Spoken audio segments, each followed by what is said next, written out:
學校每年都會有學生畢業，進入佢哋嘅新嘅人生一頁。學校通常都會舉辦畢業典禮嚟到係慶祝。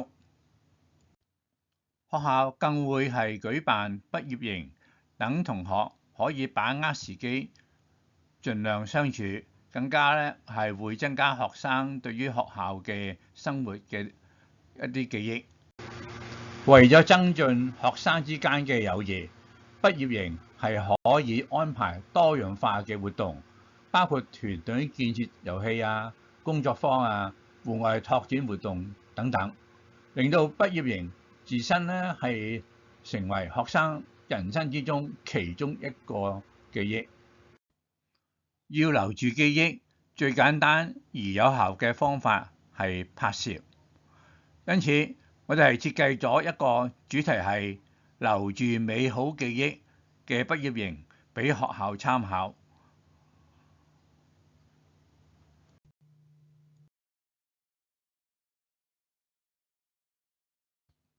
畢業營係以2日1夜宿營作為藍本，當然學校係可以根據自身嘅狀況而將內容甚至係宿營嘅日數係加以調整嘅。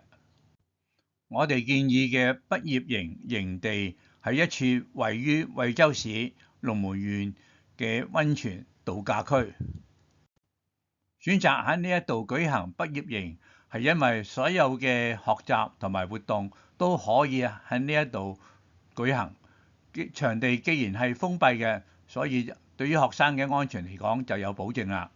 而且附近嘅環境係綠意亨然，令到人係心曠神怡，更加咧係空氣清新。而最重要一點就係喺呢度係能夠享受到溫泉。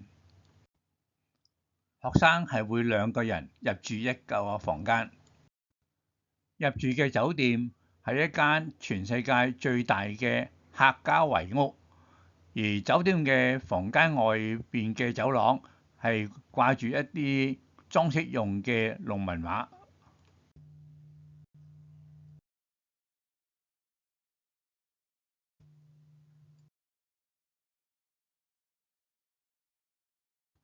溫泉喺中國嘅分佈並不多，但其實中國人浸溫泉已經有好長嘅歷史㗎啦。龍門縣更加係得天獨厚，擁有極少有嘅天然溫泉泉眼。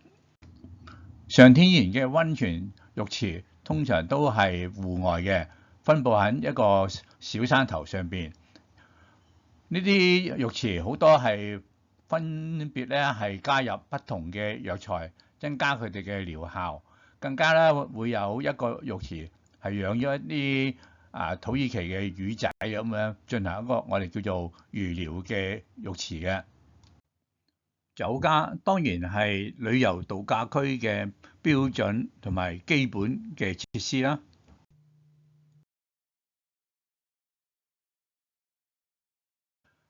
喺上天然園區裏面係有中國畫院嶺南創作基地同埋龍紋畫博物館，咁樣住客就可以接觸得到中華民間藝術。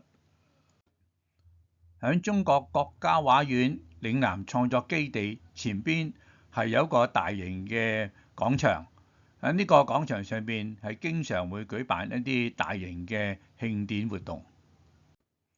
你哋可能會有個疑問，點解我哋係鼓勵同學係參觀景區裏邊嘅中國畫院嶺南創作基地同埋龍紋畫博物館呢？因為從參觀之中係可以接觸得到中國藝術，唔少嘅龍紋畫畫家就會喺龍紋畫博物館嗰度工作，而呢一度係充滿咗中國園林景色，係一個好好嘅拍攝打卡地點。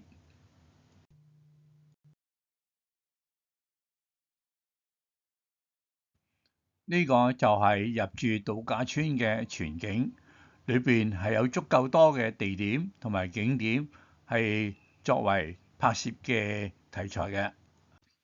基本上整個酒店園區裏邊到處都可以見到農民畫。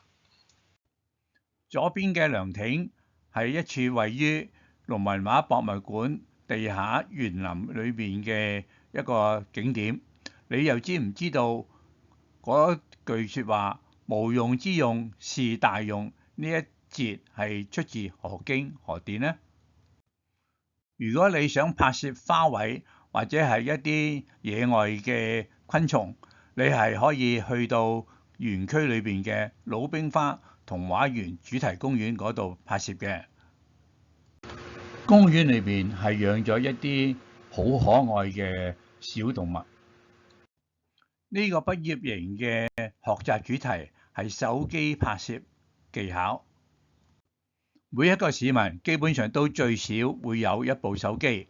手機除咗係作為通訊嘅工具之外，最大嘅作用就係拍攝。所以每一個人都應該係學一啲手機拍攝嘅技巧，否則嘅話就係浪費咗手機嘅拍攝功能㗎啦。